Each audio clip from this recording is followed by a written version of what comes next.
For quite some time now, people on Twitter have been reporting Donald Trump's tweets for violating Twitter's terms of service.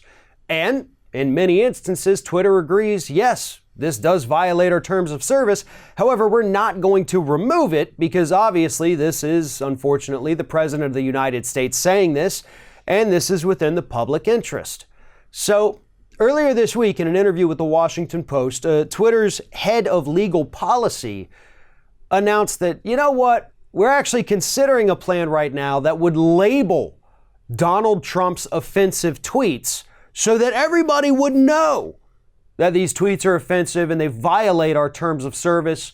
But because it's in the public's interest to see it, because again, the guy's the president, we're not going to remove it. Now, this is actually a smart move by Twitter because, as we've seen in the court cases that are making their way through the court right now, Trump is trying to argue that he is allowed to block people on Twitter, but the courts are telling him no. Everybody has a First Amendment right to read your tweets because you are using them to make official presidential proclamations. If Twitter were to remove them, Twitter at that point would be violating our First Amendment rights, and I think they understand that, which is why they're not going that route.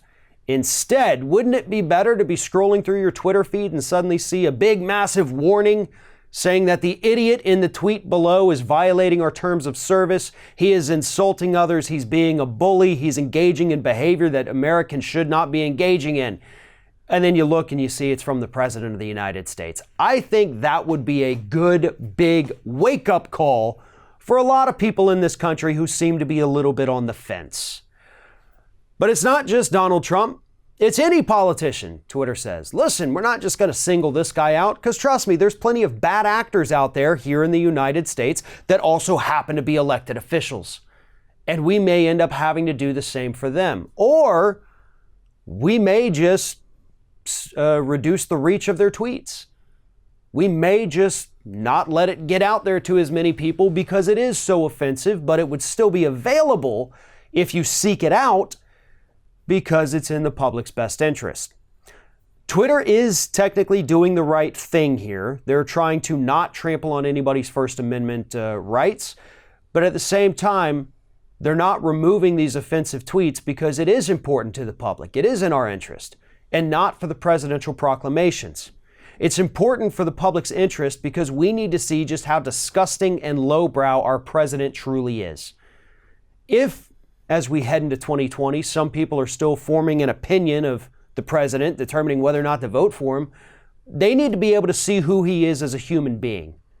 And there is no better place to see who Donald Trump is, to get a real sense of what this guy is about, than by looking at his Twitter feed. And nothing is going to turn people off faster than seeing a big warning saying the guy in the tweet below is violating our terms on a regular basis. Read at your own peril. That's probably not going to be the message that Donald Trump wants to send out there, but in the future, it's likely going to be the message that Twitter tacks onto his tweets.